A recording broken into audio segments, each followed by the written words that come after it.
Film की शुरुआत में हमें एक फैमिली दिखाई जाती है। उनका नाम जियोवानी होता है। वो फैमिली पास्ट में गैंगस्टर होती है और अब उन्होंने ये काम छोड़ दिया है। अब हमें एक आदमी दिखाया जाता है। वो एक किलर होता है और वो घर में घुसकर एक फैमिली को मार देता है और उस फैमिली के हेड का अंगूठा काट कर अपने बॉस डॉन लूसी को भेजता है। डॉन लूसी वो अंगूठा पुलिस रिकॉर्ड में चेक करते हैं, पर यह गलत फैमिली होती है। किलर को यह फैमिली जियोवानी की फैमिली लगती है। डॉन लूसी फैमिली को ढूंढने का काम जारी रखने के लिए कहता है। यहाँ हमें पता चलता है कि जियोवानी पास में बड़ा गैंगस्टर हुआ करता था और वो डॉन लूसी का वफादार था। वो डॉन लूसी के लिए न्यूयॉर्क के सारे गैंग्स संभालता था, लेकिन कुछ साल पहले वो एफबीआई का विटनेस बन गया और इस वजह से डॉन लूसी को उम्र कैद हो गई। इसलिए डॉन लूसी के लोग जियोवानी और उसके फैमिली को मारने के लिए उसके पीछे पड़े हैं। जियोवानी अपने फैमिली को यूएसए से लेकर फ्रांस चला जाता है और अपनी पहचान बदल कर रहने लगता है। जियोवानी की वाइफ का नाम मैगी होता है और बच्चों के नाम बेल एंड वॉरेन होते हैं। इनका एक कुत्ता भी था, उसका नाम था मालविटा। जियोवानी की फैमिली लेट नाइट एक घर चली जाती है और सारा घर अच्छे से देख लेते हैं। अगले दिन नए से जिंदगी शुरू करते हैं। बच्चे स्कूल के लिए चले जाते हैं और मैगी टहलने के लिए घर के बाहर चली जाती है। दरअसल ये एक छोटा सा शहर होता है। मैगी घूमते घूमते सुपरमार्केट में चली जाती है। वहाँ पे कुछ लोग मैगी को देखकर फ्रेंच भाषा में बुरा भला बोल रहे थे। मैगी को फ्रेंच आती थी, इसलिए वो सुपरमार्केट के पीछे जाकर वहाँ पेट्रोल छिड़क देती है और आग लगाकर वहां से भाग जाती है। इधर स्कूल में वॉरेन को कुछ बच्चे छेड़ रहे थे और वो वॉरेन को वॉशरूम में पीट देते हैं। लंच ब्रेक में वॉरेन बेल से मिलता है और उसे पीटा ये अपने बहन को बताता है और कहता है कि मैं भी अपना गैंग बनाकर इन्हें पीटूंगा। स्कूल छूटने के बाद सारे घर चले जाते हैं। तब वही लड़के बेल को छेड़ने लगते हैं और उसे ड्रॉप करने के बारे में कहते हैं। बेल को भी यहाँ के रास्ते पता नहीं थे, इसलिए वो भी गाड़ी में बैठ जाती है, पर ये लड़के उसे नदी के किनारे सुनसान जगह पर लेकर चले जाते हैं और उनमें से एक लड़का बेल की ड्रेस को हाथ लगाने की कोशिश करता है, पर बेल टेनिस बैट से उसकी पिटाई कर देती है और उनकी गाड़ी लेकर वहां से चली जाती है। इनके बर्ताव से ऐसा लग रहा था कि इनकी हरकतें आज भी गैंगस्टर वाली है। जियोवानी घर पर बैठकर बोर हो रहा था, इसलिए वो घर के बाहर जाकर सिगरेट पीने लगता है। तभी उसकी मुलाकात एक पड़ोसी से होती है और वो पड़ोसी जियोवानी से उसके काम के बारे में पूछता है, पर जियोवानी उसे बताता है कि वो एक राइटर है। आगे हमें सैनफील्ड दिखाया जाता है। दरअसल ये आदमी एफबीआई का सिक्योरिटी इंचार्ज होता है और वो जियोवानी को बताता है कि तुम्हारे सिक्योरिटी के लिए हमने 2 ऑफिसर आगे के बिल्डिंग में तैनात किए हुए हैं और तुम ज्यादा किससे बात ना करो तो अच्छा रहेगा, क्योंकि जियोवानी को गुस्सा जल्दी आता है और वो पहले छोटी छोटी बातों पे लोगों को मार देता था। आगे मैगी खाना लेकर सिक्योरिटी ऑफिस के पास जाती है। बाद में वो जियोवानी को बताती है कि नल से काफी गंदा पानी आ रहा है। तब जियोवानी एक प्लम्बर को बुलाता है। प्लम्बर काफी बोर करता है और इनसे पैसे ऐंठने के लिए सारे घर के पाइप्स बदलने के लिए कहता है। तब गुस्से में आकर जियोवानी प्लम्बर की सुताई कर देता है और उसे हॉस्पिटल भी लेके चला जाता है। हॉस्पिटल में डॉक्टर देखकर परेशान हो जाते हैं कि सीढ़ियों से गिरने के बाद 12 फ्रैक्चर कैसे आ सकते हैं।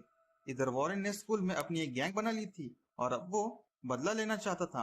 पहले दिन जिस बच्चों ने उसकी पिटाई की थी, उनको पीटने के लिए अपने गैंग को लेकर वो चला जाता है और उनकी काफी धुलाई करता है। आगे लंच टाइम में वो अपने बहन से मिलता है। तब बेल की नजर उनके मैथ टीचर पर पड़ती है और वो उससे काफी पसंद करती है और वो मैथ टीचर से एक्स्ट्रा क्लास के बहाने उसके पास चली जाती है और उससे बातें करने लगती है। उस टीचर का नाम हेनरी होता है। आगे मैगी जियोवानी पर गुस्सा कंट्रोल करने के लिए कहती है, क्योंकि उसे पता था प्लम्बर को जियोवानी ने ही मारा है, पर जियोवानी सुपरमार्केट वाली बात बोलकर मैगी को चुप कर देता है।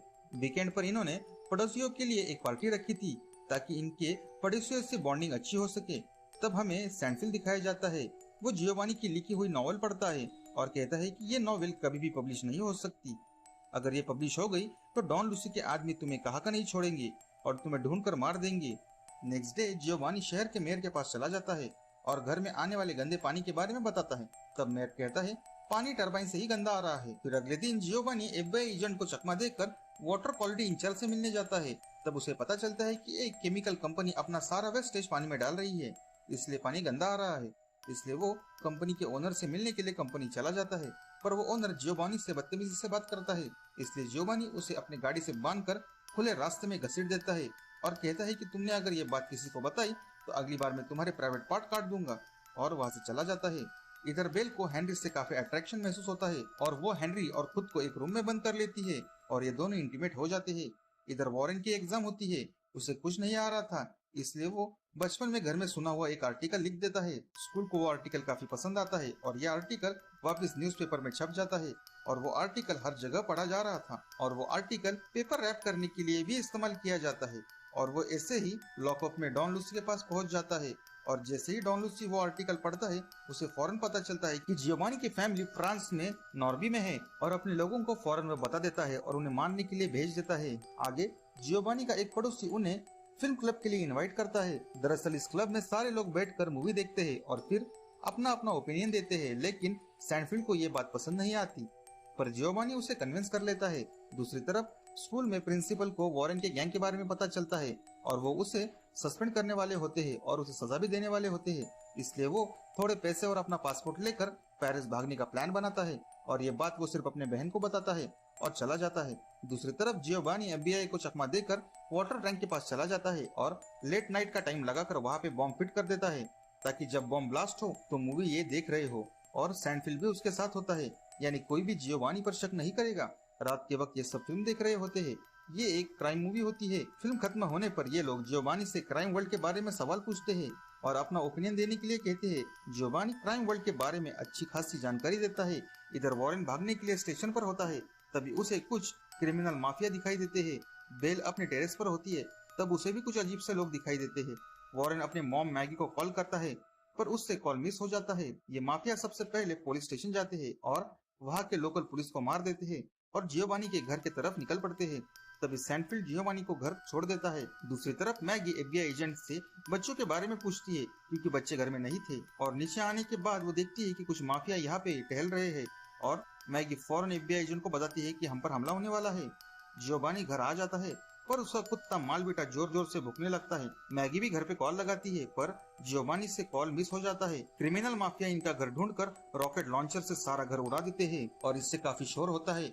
जो पड़ोसी आवाज से बाहर आए थे उन सबको वो माफिया मार देते हैं, लेकिन जियोवानी के कुत्ते की वजह से वो बच गया था, क्योंकि कुत्ते के अलग बर्ताव की वजह से जियोवानी छुप गया था। आगे एक आदमी एफबीआई एजेंट को मार देता है और मैगी को मारने ही वाला होता है कि तभी जियोवानी आकर मैगी को बचा लेता है और मैगी चाकू से उस आदमी को मार देती है। दूसरी तरफ माफिया घर के मलबे में जियोवानी की लाश देखते हैं, पर उन्हें वहाँ पे जियोवानी की लाश नहीं दिखाई देती।